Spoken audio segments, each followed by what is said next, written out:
जय भोलेनाथ दोस्तों, हर हर महादेव। दोस्तों, आज हम लोग जानेंगे बुधवार से संबंधित कुछ उपायों के बारे में। बहुत ही ध्यान से सुनिएगा दोस्तों। इसे हमने पूज्य गुरुदेव के कथा से लिया हुआ है और उनकी कथा से प्रायः हम लोग उपायों को लाते हैं जिससे आपका भला हो सके। और ये उपाय बहुत ही कारगर होते हैं। गुरुदेव अपने किसी न किसी कथा में कुछ न कुछ उपाय हमेशा ही बताते रहते हैं।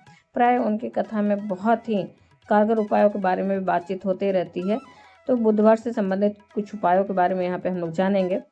इसके लिए करना क्या है दोस्तों, यदि आपके घर में कोई बीमार चल रहा है, पेट से संबंधित कोई दिक्कत चल रही है, तो उसके लिए बुधवार के दिन आप 21 3 गांठ वाले दुर्वा लें। 3 गांठ वाले दुर्वा लेंगे जिसके 21 डंडियाँ लेंगे और 21 डंडियों को आपस में दुर्वा से ही बांधेंगे, किसी धागे से नहीं बांधेंगे दोस्तों। और 1 लोटा शुद्ध जल लेंगे और थोड़ा सा शहद लेंगे और इसको लेके पहुँचेंगे शिव जी के मंदिर और वहाँ पे जाकर आप पहले जल चढ़ाएंगे, भगवान को अपनी प्रार्थना करेंगे, पूजा करेंगे।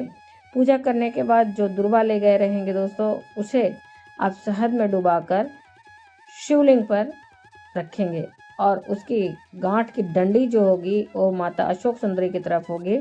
इस प्रकार से उस दुर्वा को चढ़ाएंगे। उस दुर्वा को चढ़ाने के बाद अपने नाम, गोत्र और मनोकामना बोलते हुए फिर वापस से शिवलिंग पे 1 लोटा जल अर्पित करेंगे। ये बात ध्यान रहे दोस्तों कि जल आपको अपने घर से ही लेके जाना है, सारी सामग्री को घर से ही लेके जाना है। फिर वहीं पे आप उसमें से 1 दुर्वा लेंगे और शिवलिंग को देखते हुए चबा चबा कर खाएंगे। इससे आपके उदर संबंधित जो भी परेशानी होती है, दिक्कत होता है, वो ठीक हो जाता है दोस्तों। इस उपाय को अवश्य ही करें। जिनके पेट में दिक्कत रहती है वो अवश्य इस उपाय को करें। ये उपाय जब भी करें तब आप भगवान से प्रार्थना करते रहें और अपनी दिक्कत जो पेट संबंधित है, गैस की दिक्कत हो या उदर संबंधित कोई भी दिक्कत हो, अवश्य ही ठीक होता है। ऐसे एक बार आप करके देखें दोस्तों। फिर उसके बाद चलते हैं दोस्तों दूसरे उपाय की तरफ। इसके लिए आपको लेना होगा 1 लोटा शुद्ध जल और कितनी भी गांठ की 5 दुर्वा लेनी होगी। आप इसमें गांठ का कोई समस्या नहीं है, कितने भी गांठ की आप 5 दुर्वा लें और इनको लेकर आप जाएंगे शिव जी के मंदिर और वहाँ पे शिव जी के मंदिर में जाने के बाद वहाँ पे आप भगवान गणेश के स्थान पर इस दुर्वा को मयूर ध्वज के नाम से अर्पित करेंगे।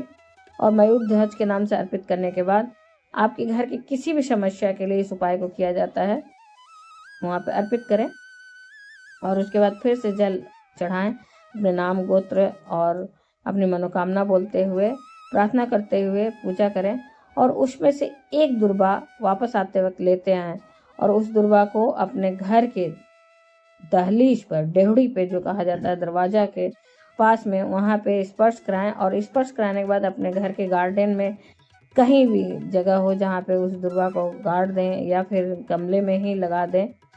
यदि आप ऐसा करते हैं तो कोई भी परेशानी आपके घर के अंदर नहीं आती है, वहीं से वापस चली जाती है दोस्तों। ये उपाय भी बहुत ही कारगर है।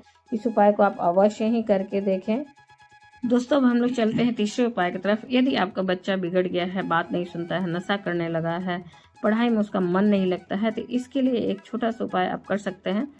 इसके लिए आपको लेना होगा 1 लोटा शुद्ध जल और 7 दुर्वा सफ़ेद वाले, कुएं, नदी, तालाब के किनारे मिल जाते हैं, सफ़ेद रंग के होते हैं, 7 दुर्वा लीजिए। और उसके बाद ये कितनी भी गांठ की हो सकती है दोस्तों। आप शिव मंदिर जाएंगे, शिव जी के मंदिर जाने के पूर्व जो लोटे का जल लेके जा रहे हैं उसे अपने बच्चे से स्पर्श करा लें। उस लोटे के जल को बच्चा स्पर्श किया रहे और उसे लेके जाएं शिव जी के मंदिर और वहां पर जाने के बाद आप लोटे का जल भगवान के ऊपर अर्पित करें और अपने मनोकामना बोलें, प्रार्थना करें। और ऐसा प्रार्थना करते हुए अपने बच्चे का नाम और गोत्र बोलते हुए कि क्या परेशानी है, बच्चा पढ़ाई में सही नहीं है या वो लड़ाई झगड़ा करता है, नशा करता है, जो भी परेशानी हो उसे बोलते हुए उस दुर्वा को आप गणेश जी का जो स्थान होता है शिवलिंग पर, जो शिवलिंग होता है उसके गणेश जी के स्थान पर उस दुर्वा को रख दें। और ऐसा रखने के बाद वहाँ पे भगवान से प्रार्थना करें और प्रार्थना करने के बाद उसमें से वापस आते वक्त 1 दुर्वा वहाँ से उठा कर लाएं और उस दुर्वा को बच्चे को प्रतिदिन आप खाने में, भोजन में पकाकर खिला दें। यदि आप ऐसा करते हैं और कुछ समय के बाद वो बच्चा आपका धीरे धीरे ठीक हो जाएगा। और इस प्रकार से उन 7 दुर्वाओं को प्रतिदिन थोड़ा थोड़ा आप सब्जी में उसे पकाकर खिला दें।